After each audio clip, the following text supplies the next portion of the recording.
channel where I make videos to foster joy and bring people together. My name is Dani, and today's video is a little bit different than normal. I feel like I've been making videos that haven't exactly been my normal thing yet here, but remember to subscribe and hit the notification bell. That way you get notified every Wednesday when a new video drops.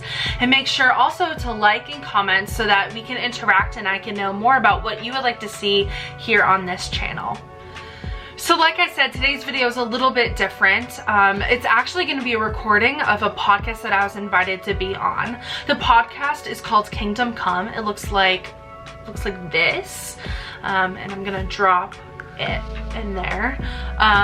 But the podcast is hosted by Scott Spiewak and Steve Richards, and I had the opportunity to go on and to share about how Jesus healed me from anxiety and panic attacks, and kind of like how that all happened.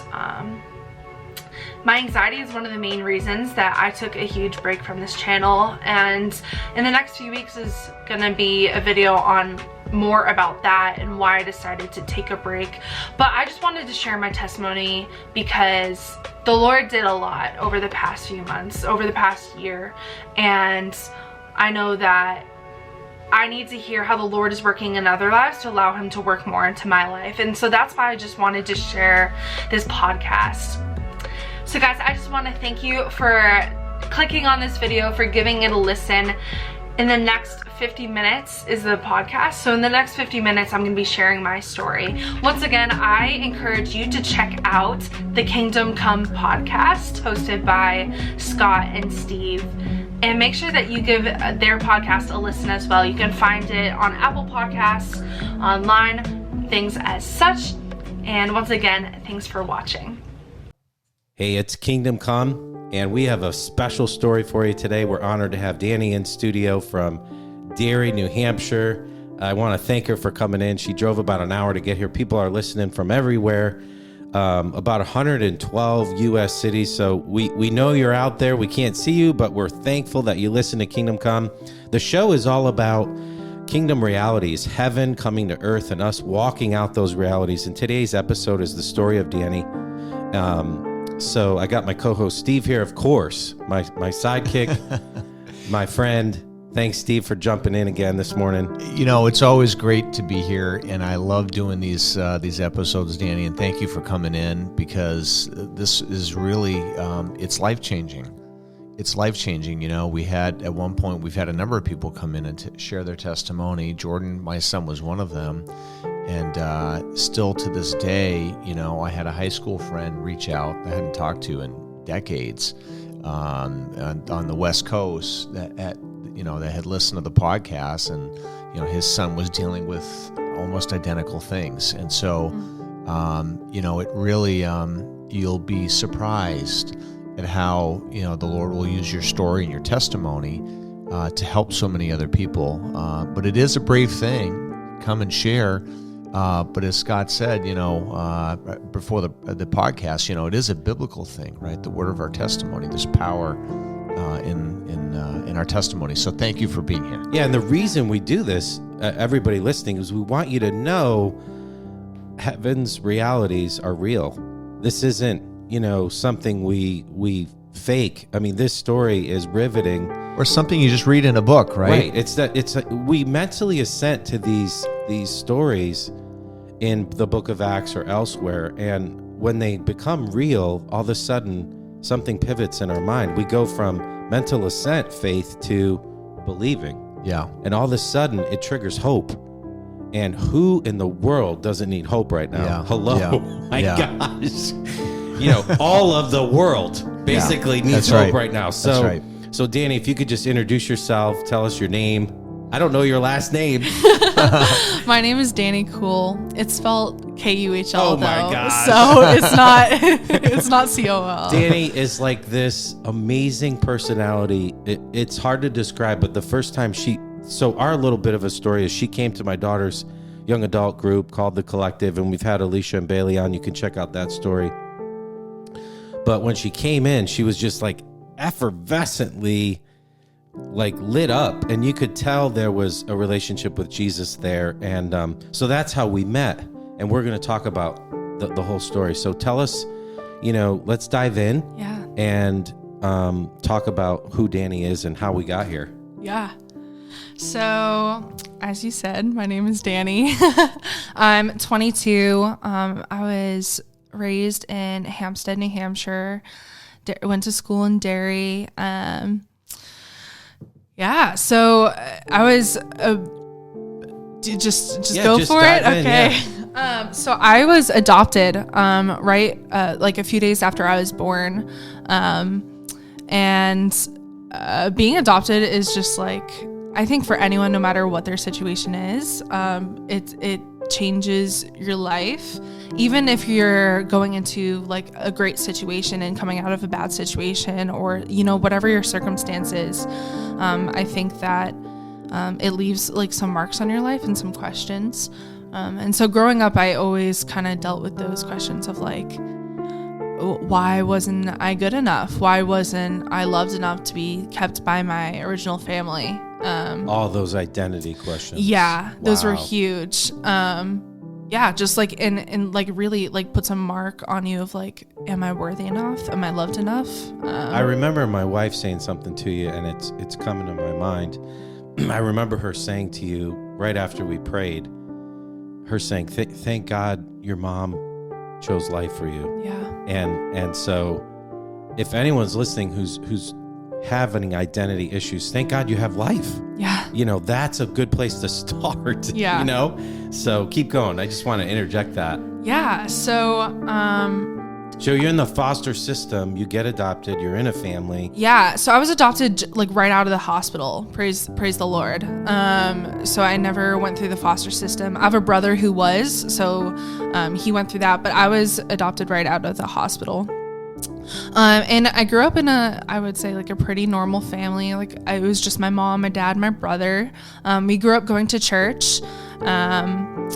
And yeah, like that, it was just a normal kind of cultural thing for us. It never became anything personal. It was just, this is what we do on Sundays. Right. And that was Catholic church, right? Yeah, okay. grew up Catholic, still Catholic. And yeah. And then what changed in that situation? Like, so you're at what age? You're 7 or 8. You're still in this family. Yeah, 7 and you or 8. consider them your family. Yeah. This is all I've known. Like, it's my mom, my dad. Right. And I think one of the really like the blessings of like how my parents raised me and told me I was adopted is like, I've always known. Like, I don't remember a time where they were just like, sat me down and were like, okay, you're adopted. It's just like, I've always known I was adopted. So it wasn't like this huge shock or anything. So I was about 7 or 8. And around this time in my life, I started being sexually assaulted by a family member. And this happened for a few years. It was probably like 3 or 4 years. This continued on. I was so young at this point that like I didn't really know what was happening. Like, Wow. I didn't understand. Like, I knew this wasn't. I knew something was off. Having right? daughters, I can't even fathom. I can't. My mind can't even go there. I can't comprehend a 7 or 8 year old girl. Yeah. In that situation. I'm so sorry that happened to you. But I think up ahead there's like amazing things for you. Yeah. I really do believe that. Like a long line of girls standing behind you asking for help. Yeah. So this is the beginning of that doorway opening. Yeah. So thank you for your bravery, your courage. I know this is a big deal for you. Like, I don't take this lightly. Yeah. Thank you. Yeah. So, at this point in my life, like between the ages of like probably 7 to 12, I was experiencing this. And, I didn't know what was going on, and I didn't know, like, is this something I should share? Is this something that's good? Is it bad? Like, is it wrong? Is it right? And I kind of like figured that out in a weird way. It was probably like in the middle of this time that I made a passing comment to a friend of mine who was in my class, and his reaction toward it kind of just showed me like, oh, like, This isn't normal. This isn't normal. Like, you don't talk about this. And our friendship kind of like ended right there and then. And it was kind of just like this shock for me of, okay, like I can't talk about this ever again. And yeah, like it changed, like it put me in this really dark place. Like, I knew. Plus, those are your formative years, 12, and yeah, you're coming into being a teenager. And where was God in this process? Was that so? Did you turn to Jesus? I don't know that part of your story. Yeah, I can't remember. So I wouldn't say that I really dove into my faith much at all until I was in high school. That's really, like, I knew God was real when I was younger, but like what I say to people is like, I knew God was real because I knew evil was real. And like, there had to be good. Yeah. The existence, yeah. Yeah, Wow. the existence of good and evil like was very real in my life. Whoa. Like and not just in, you know, like these specific circumstances, but like there was a lot of things in my life that made that evident to me. So yeah, and then that friend even died, you said. Yeah, he passed away when we were in 6th grade, in an accident. So that's like almost reinforcing, you know, and I've said this before on the program, when you have a destiny that's in you, God puts destiny in all of us. Yeah. The enemy brings a lie opposite of that destiny. I've seen it in hundreds of people, and a lie opposite of that destiny to get you to not believe the promise. Right. And that's his agenda. Yeah. To kill. He has one agenda: to kill your destiny. Yeah. So the power of what you're doing, you're crossing over into a threshold. You're coming closer to your destiny than you've ever been. Right. Like, amazing. So keep going. Yeah. So like it was in 6th grade that he passed away, and it was at this moment that I was just like, okay, like look what happens. Like I told him about it. I lost a friend. Like his friends, like they didn't know anything, but they would kind of like treat me weird as like that weird person that, you know, and then he passed away, and I was like, okay, like look what happens when I share what happened to me. Like I can't talk about this ever. So I didn't talk about it. I didn't tell anyone for years and years and years. Which is the enemy's mental games that he plays, right? Yeah. He takes something and then he twists it, and then until you verbalize it, it becomes a big hornet's nest in your head, and a stronghold in your head until you verbalize it. And then you begin to verbalize it, and you go, wait, that doesn't sound right. He starts, but until building. it's in your head, yeah, you it's very real when it's there. Yeah. He loves to build strongholds with vain imaginations. Yeah. And we know those scriptures, and those are brick by brick. He builds the case until it's a stronghold. It's a tower that we literally are like engulfed in. Right. And so you're in this, man, I can't even imagine at that age losing a friend. That's a lot to take in. Like, oh my gosh, Dani. Yeah. It's by the grace of God that you're alive. I know. It really is. It really is. Like it was about this time that like anxiety started like playing a role in my life. And like I said to you before, anxiety like really displayed in me more physically than it did like mentally, or even more emotionally than it did mentally. Yeah, you shared through our spending time together. It was almost like epileptic type seizure type, that level of stress and anxiety in your body. Mm-hmm. So I've passed out so many times in my life just like from stress and from anxiety, or like I would get like really sick, like I'd get nauseous, and I even going into new situations, like I remember, I was gonna have a sleepover at a friend's house, and on the way there I got so sick in the car from being so anxious about going into a new situation that I like had to turn around and go home. And that's just like one time of just like I'm going over a friend's house, you know, and I like had this overwhelming anxiety. So you're learning to live now with this anxiety. Right. It's becoming part of who you are. Yeah. So you're in high school now, and tell us what in the world, how did you survive? Oh my gosh. High school? Does anyone survive high school? I would say like my freshman and sophomore years of high school was when I was just like really trying to like find myself and like just like understand how to be a teenager. So you you're know? still with the same adopted family, or did Yeah, you? Okay. I've been with them ever since I was a baby. Praise the Lord, they're amazing. My parents love them. I could cry over it. I bet. So so like same family, but like, you know, in high school, I went to a high school, like I think it's like So you're the in the biggest public one. school system. Yep. The biggest one in the state. I went to Pinkerton. It's 4,000 kids, and like, So Steve has experience with Pinkerton. yeah, Yes, I do. it's And overwhelming. the Pinkerton police, but that's for another day. Go ahead. And so, you know, like it was the first time coming out of like my middle school was like 300 kids, and then I go into a school of like 4,000, and you're just like so overwhelmed, and you're trying to find yourself. And I didn't have a lot of friends. Like I was bullied a lot when I was a kid, so like it was like trying to find this whole new friend group and find who I was, and that So kind of Jesus is still kind of like totally just this nowhere person on in the the scene. sky Right. who Yeah. watches life happen. Like he wasn't anyone personal to me. But you're kinda- still going to church every Sunday. You're still doing Yeah. the family thing, but Yeah. Jesus wasn't personal yet. Like I Okay. said, like my family, it was more of a cultural thing to go to church on Sundays. I was raised Catholic. Yeah. I lived, Same I grew up life. the same. Yep. Yeah, exactly. Yeah. Yep.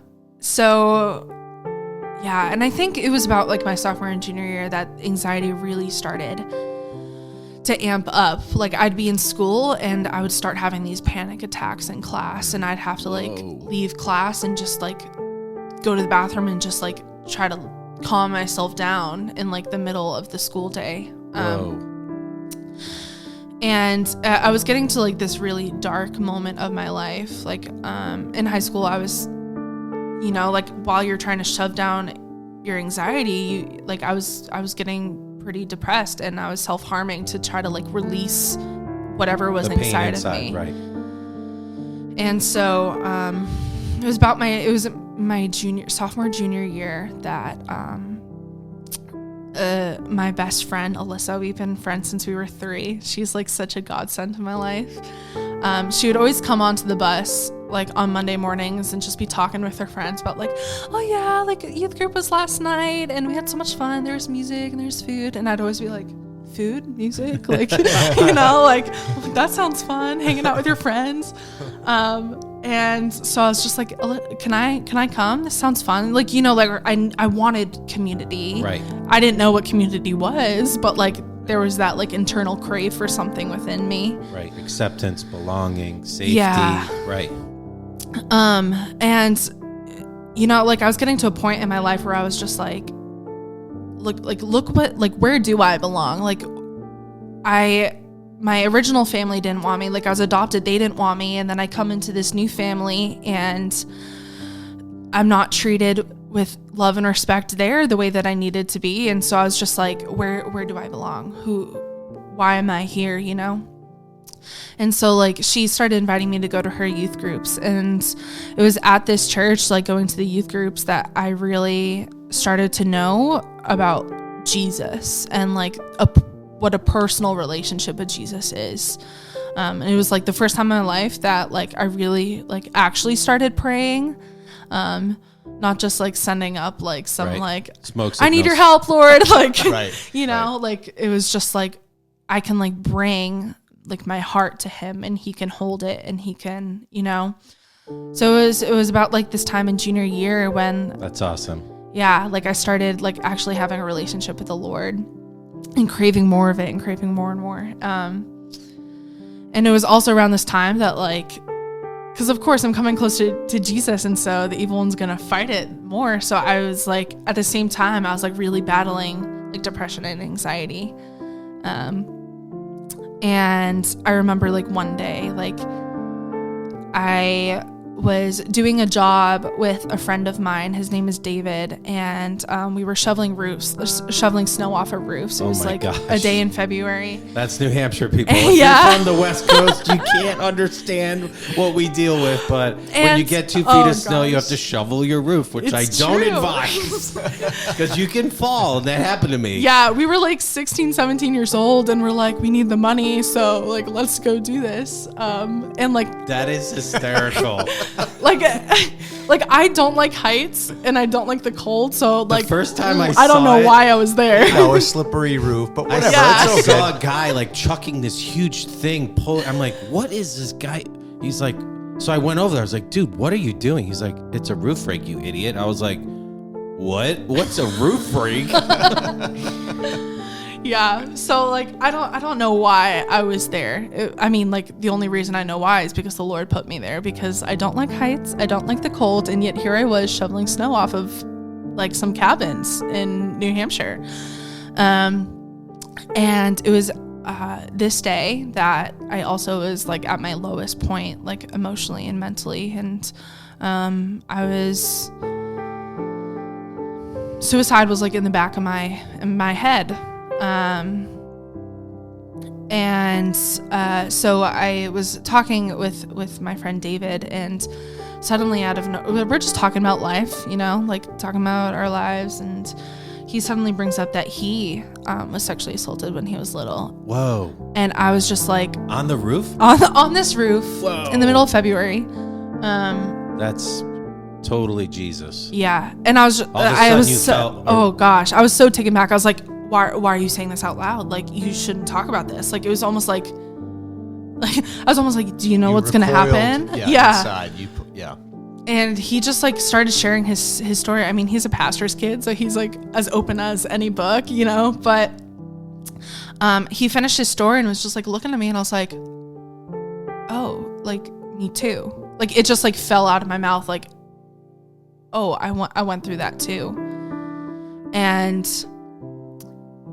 we kind of just like looked at each other for a minute, and he was just like, okay, like, and like I think he like knew that, waiting for you to process this. Yeah. And I told him my story, and I told him that like I hadn't told anyone, and because like he went through it and his family went through it, like he was like, hey, like I'm gonna put you in contact with my mom, like she's a really good person to talk to about this. And so this was like a huge pivotal moment of my life of just How like, old are you at this point? How old was I? 16. 16. Wow. 16, 17, yeah. So yeah. did you go talk to her? Yes. So I went and talked with his mom. She's amazing. Her name is Mary Beth. And I didn't like know what was going to come of this. All I know is like, okay, suddenly this huge thing is coming. Like, I've never shared this. I'm going to talk to someone about it. Like, I didn't know what was going on in my life. But being able to say to him, like on the roof, like, oh, like I went through that too. Like I let go of something, you know? It was the first time in like 8 to 10 years that I said something about it. And so I went and talked with his mom, and obviously she's an adult, so she's a mandated reporter. And so like, I remember, is that a thing? I didn't know that. It is. Okay, I didn't know that. Yeah, so like if a minor comes to an adult and like shares that they've been like abused in some way, shape, or form, the adult like has to like report it.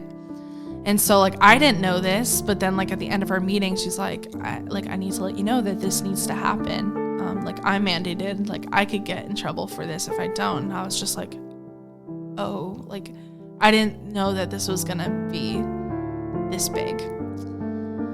So yeah, like my story came out. I had to like go talk to, you know, like the big people about it, like DCYF, and my family found out for the first time ever that this happened. And wow, my anxiety like So they really had no idea the whole time. They had no idea. Yeah. So your anxiety ramped up At this point, because it felt like my whole world was like falling down. Like suddenly there's this huge big issue with my family, and I have no one to talk to. And it was just like when you shove down your trauma for that long, and then suddenly it comes back up and it comes out, you're almost re-experiencing it. So I was like almost like reliving trauma again. It triggers in your body, spiritually, mentally, emotionally. It all gets triggered. Yeah. It all gets elevated. Yeah. Yeah. And Been so and so like at this point in my life, like, yes, I know Jesus, and like I'm trying to like cling to him with like every last like portion of me, but like at the same time, like it felt like everything was just like falling to pieces. And you know, over time, like things got better. So you're still going to youth group at this time? Yeah, I'm still going to youth group. I was like very involved. Like I got really involved with my church, and like I really wanted to seek Jesus out. So like I would go to like multiple churches, multiple like youth pastors, and just be like, I want to know like the Lord more. Like I want to know truth. And like I'd literally like drive after school to like churches and to like youth pastors and be like, so what does this mean? Like why, like what is, you know, and just ask questions about the gospel, about the Lord. And because like I wanted that so bad. I wanted to know the truth. I wanted to know who he was, because like I guess like at this point in time, like I knew that he wasn't just like this person in the sky like watching life happen, and I wanted to know him more personally and really just like let him like change my life. Well, there's something about, you know, when you're hungry and you're thirsty, yeah, there's nothing else that matters, yeah, until that is filled, yeah. right? If you're thirsty, there, you know, you'll walk past 1,000 other things to go get a glass of water. Yeah. And you'll walk 10 miles to find a glass of water. And so that's why Jesus says, you know, to be hungry and thirsty for me.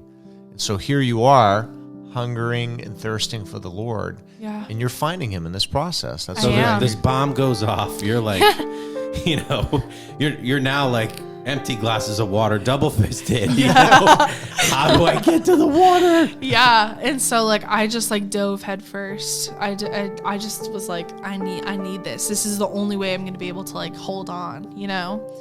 And so yeah, I did that, and I found the Lord. And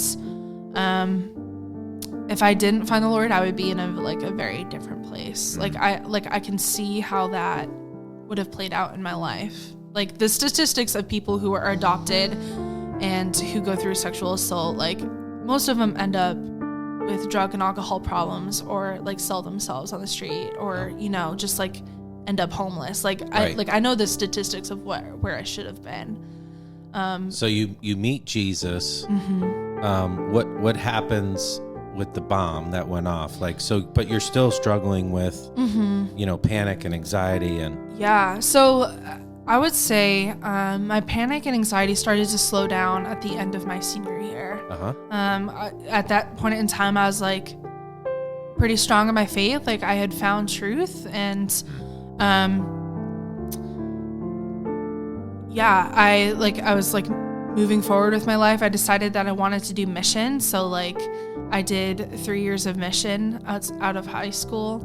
And like, and what does that mean? Like for people who maybe don't know what that means, some people think that means, you know, you go to Mexico or, you know, Taiwan and you serve on a street, or like, what did that mean for you? It's different for everybody. Yeah. Like so I'm on mission. Yeah. I'm constantly on mission. Yeah. I just live in Concord, New Hampshire, but I'm a missionary with a business. Yes. So like, what did that mean for you? So my first taste of like being able to like serve the Lord was I went on a mission trip with the church that I was a part of to Honduras, like at the end of my senior year in April. And we did orphan ministry. And whoa, how cool for you. Yeah, I was just like, my heart is there so much, because I was like, I know that these kids don't know love, you know, like I was able to like give them that love, give them like just connect with them. And like a lot of these kids in like went through some crazy experiences of their own. And so I loved being able to be there and to like love on them and just, share their company. And that was like the first taste of like mission that I had. Whoa. And I was just like, I want more, you know, like that thirst all over again. Yeah. My passion. Oh gosh. So like, I knew that like, okay, like I don't want to go to college. Like, of course, like I want to get a degree and, you know, be a contributing member of society, but like, I really want to serve the Lord. And so I found this program called NET Ministries. NET stands for National Evangelization Teams.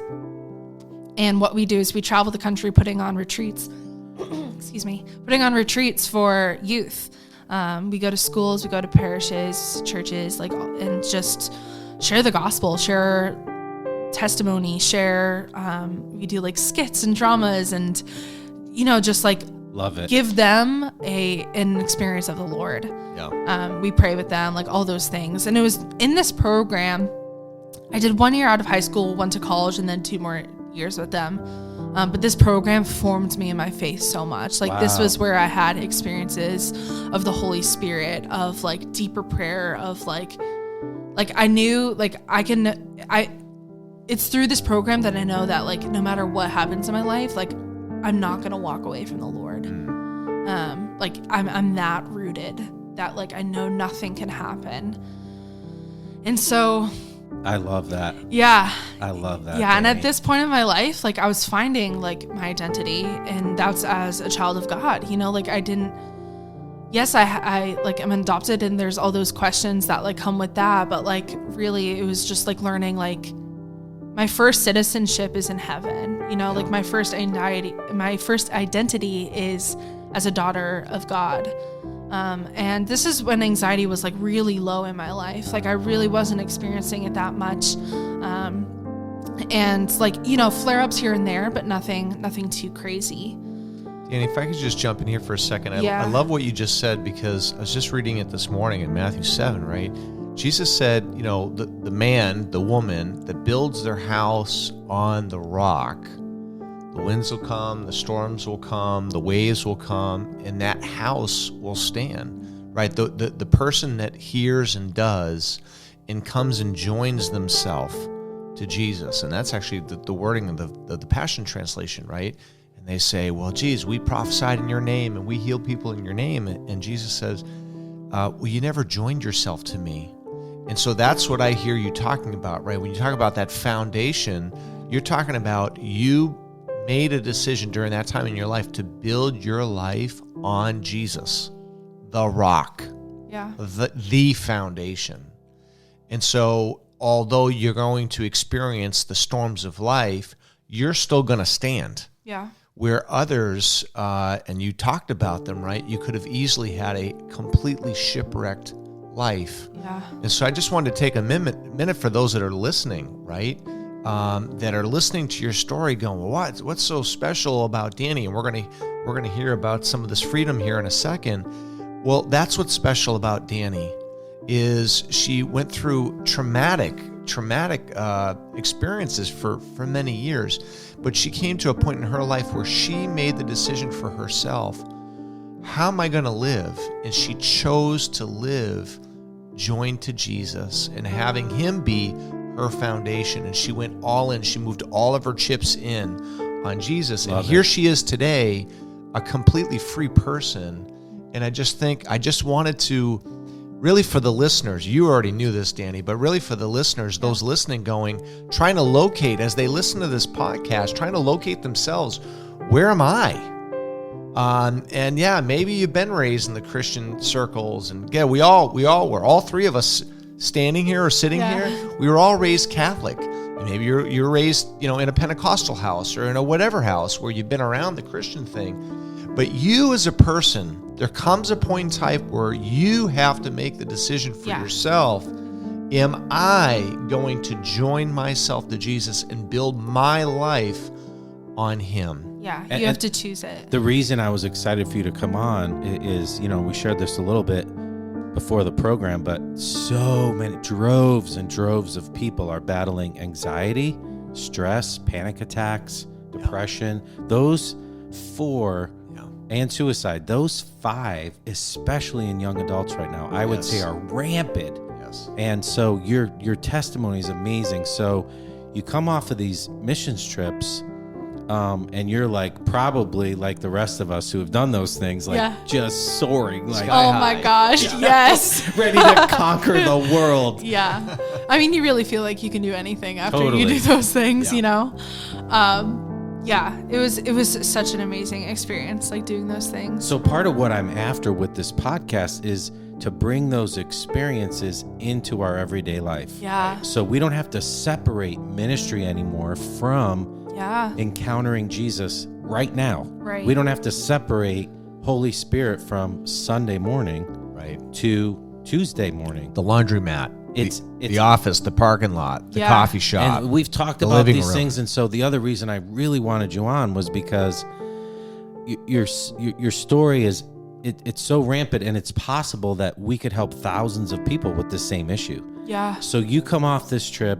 Where are you at? So you're like the panic, the anxiety is still kind of what I would call under the surface. Yeah. So it was about last year.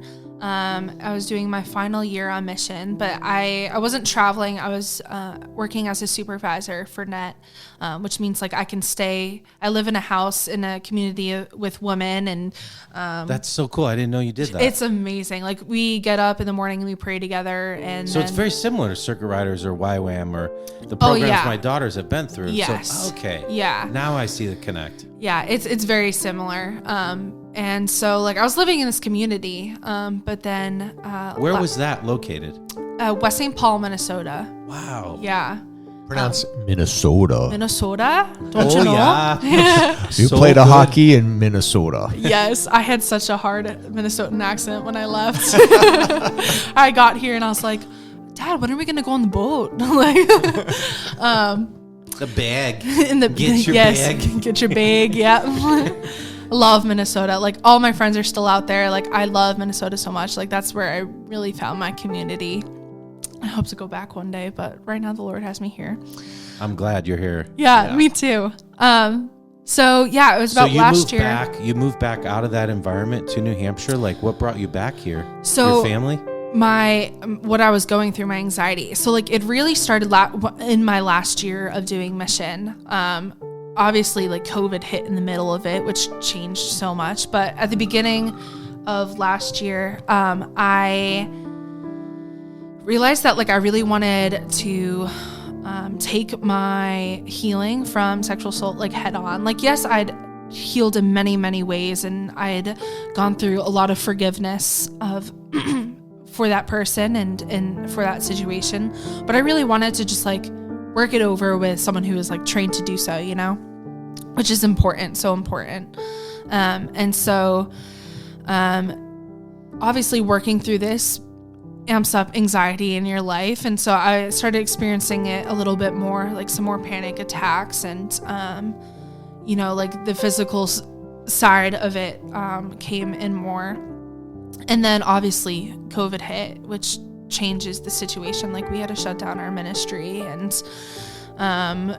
you know, like when you're stuck in a house for like 6 months, like there was just like so much going on in your head. Like, I mean, everyone who's listening to this has gone, I'm sure, through the same thing. And so You get a little antsy you do. and bored. Yes. And so like I was still like working for the ministry, but like I felt like I had no purpose because I wasn't serving any, like I wasn't helping the missionaries, you know, Right. like they all went home. And yeah, and I was also facing like healing, and it, you know, like anxiety really came out of nowhere, just like suddenly in May. I just like remember one night, it was a Monday night, I was just like watching some funny YouTube videos, and suddenly I was just like, oh, I don't feel good. And because of my anxiety, I'm prone to fainting and stuff like that. So like when I don't feel good, like my housemates knew, like, okay, I'm going to tell you, that way you can check up on me in case like anything happens, you know? And so like I let my housemates know, I was like, hey, can you just check up on me in a few minutes? Like, I'm not feeling good. Just make sure I'm okay. And suddenly, like, I was just like in the bathroom, and I felt like nauseous, and I also felt dizzy, and just like I felt terrible. And I started to feel like I was gonna black out or faint. So like I grabbed my phone and quickly texted like my housemates, like, help me. Like that's literally like all I could get out. And like I don't even remember hitting send because I was blacking out as I sent it. Whoa. And then I like started going through like what looked like seizure activity. Like I like, and this episode happened for an hour and a half of just like blacking out and having seizure-like symptoms and just like not being there. And eventually they had to call like the ambulance because they couldn't get me out of it and anything. And so I went to the hospital and I was like in the ICU for 2 days just because of like what was like going on like physically, and it's like the doctors like couldn't figure out why. They said like it's nothing in your brain. I was just about to say, my guess is they found nothing. Yes. And I'm anyone listening, I can tell you unequivocally, without a doubt, 100%, when they can't find anything, there's only one answer for that. Yeah. It's demonic. Yeah. And so I'm not saying you had a demon. I'm saying that spiritual attack against your life and destiny and mission is not from the good guys. Yeah. It's from the bad guys. Yeah. And so you have to identify, where is this coming from? When did this start? What was the door that was open? And so you come out of that ICU encounter, you probably basically then get sent home. No, I was You still stayed? living there. Oh I my stayed. gosh. I stayed until I'm committed. I stay when I need to stay. But like it was for about a week and a half after, like I had to go back to the hospital a few times. Like I was still experiencing these episodes, but like nothing. Nobody knew anything. Yeah. Eventually it came down to, okay, like maybe this is anxiety.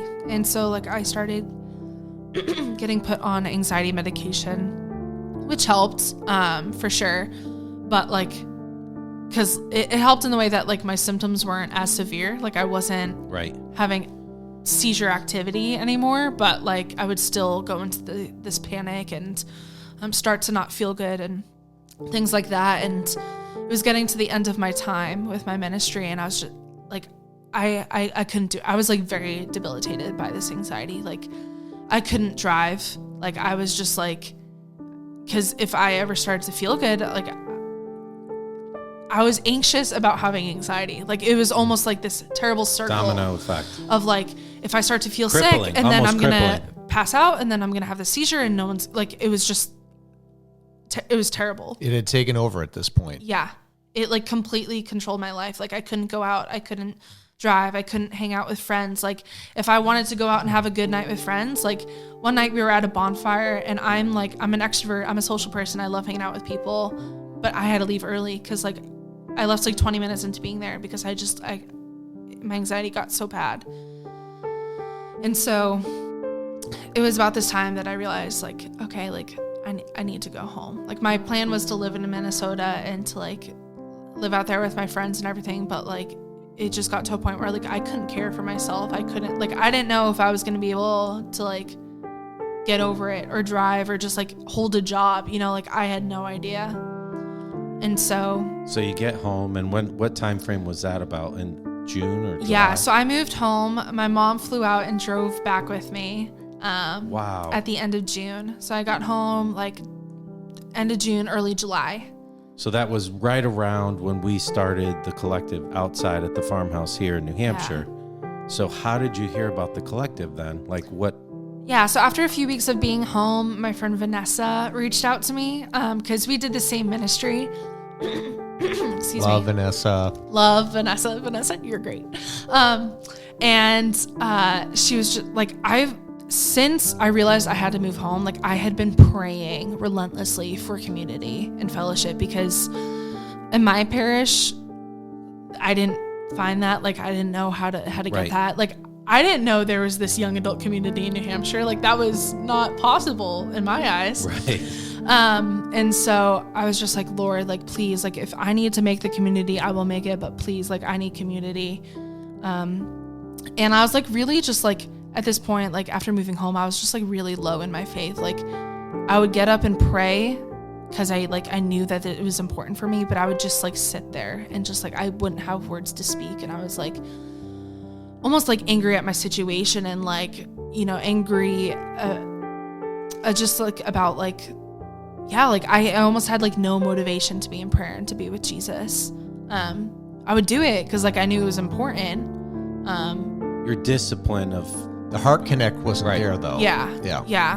And I think all of us have had those moments where we go through the motions. We know the discipline of reading the Bible, being with others, and we do it, but something's kind of missing. Yeah. Yeah, totally. Oh my gosh. So it was a few weeks into being home that Vanessa reached out to me and said like, hey, like there's this young adult community I think you would love. They do praise and worship very much like what we're used to. And I was just like, yes, like I need community. I will go. And so it was like the week before my birthday, because my birthday's at the end of July. And I remember by my birthday, I was like back in love with the Lord. You know, I was always in love with the Lord, but I was like, he gave me the grace to feel it. And so it was like the week before that I came to my first collective, and it was just like, it was so good. Being able to just like my first one, I was just like, Lord, I'm coming here to receive, like to be like being a missionary. It's like always in the back of my mind, like, oh, I want to go pray over this person. Right. I want, you know, like, but I was just like, no, like, Lord, like, but you did. I did anyway. You prayed with my daughter the first night. I know. I remember. It was on so my sweet. heart. I was like I was like, no, Lord, I'm just here to receive. But then I was like, okay, I got to go pray.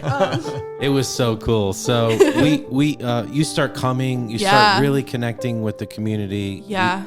You know, just from my perspective, I felt like instant heart connect, instant family. Yeah. I was like, oh my gosh, I love this girl. There's something special about her. And so you end up meeting, I'm just fast tracking a little bit. Yeah. You end up meeting with a bunch of the people. You start making friends. Yeah. So through that process, one of the girls reached out to me and said, hey, Dani was wondering if maybe you would meet with her. And I said, of course. You know, that's the whole point. Like, let's be family. So we have you over for dinner. Mm-hmm. You share what you just shared for 45 minutes. You tell us your story. And we wanted to pray with you. And at that point, where was the anxiety? Where was the level of anxiety that you were at? Anxiety, it's not as severe as it was in Minnesota. Like I wasn't having seizures basically. But it was still pretty high. It was still pretty debilitating. Like I have a job as a nanny, and I would be so anxious to take the kids to the park, like, or even to come to the collective. Like there was like a few times I left the collective early because I was just feeling anxious.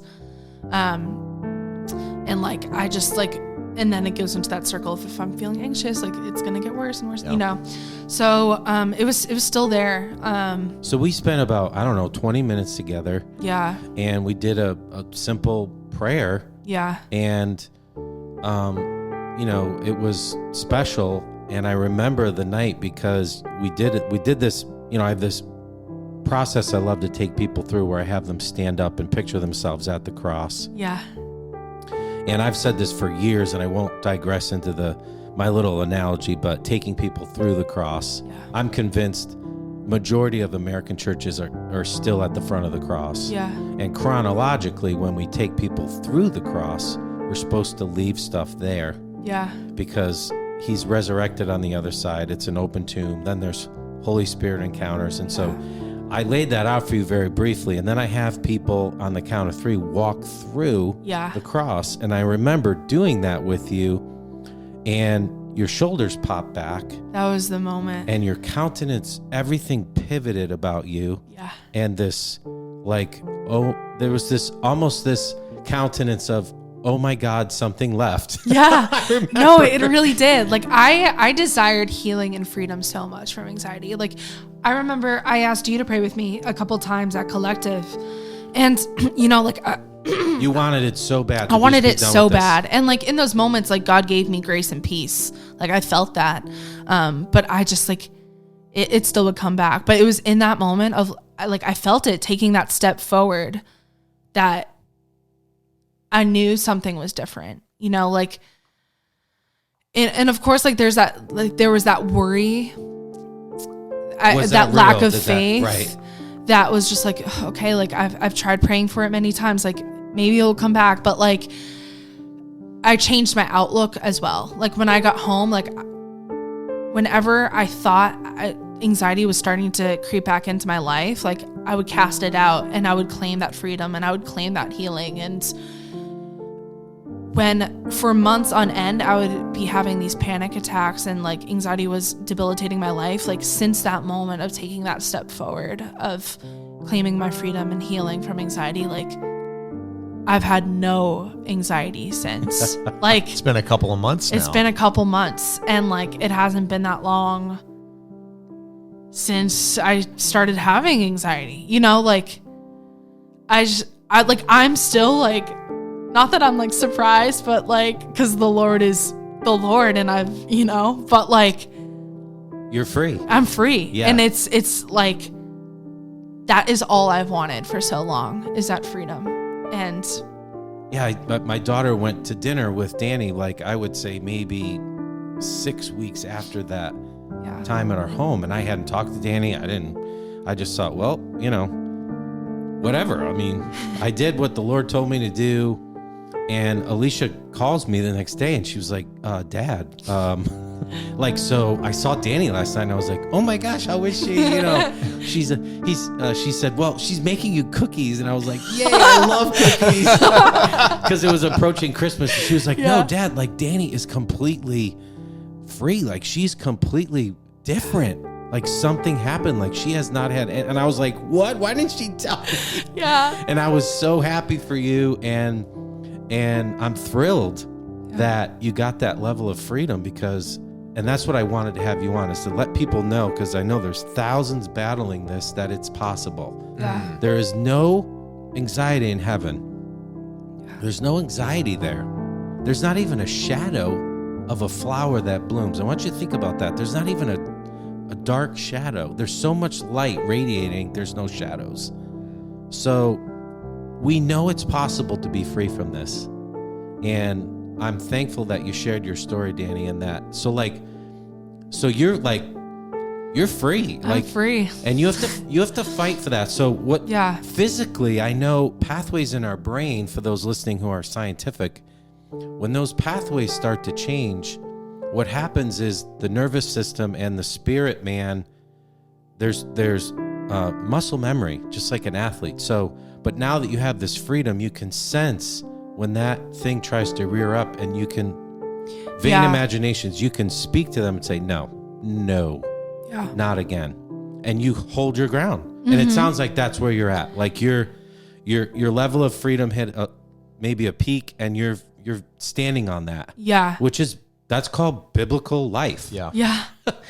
Yeah. Like I had listened to Julie's story on your podcast, and like how like she started to heal, like definitely through like reading the Bible and like, casting those things away. And I was doing that like even before we met, but like just like ever since, just like, like you dive into the word, you dive into the gospel, you dive into a deeper relationship with Jesus. And like I think like one of the things like I want people to know is like, don't stop asking the Lord. Like be persistent in your asking and your prayers for healing and for freedom. Cause I'd been asking for a long time, and like, yes, like that hope was dimming, but like I still was faithful to that prayer, and the Lord was faithful to me in it. And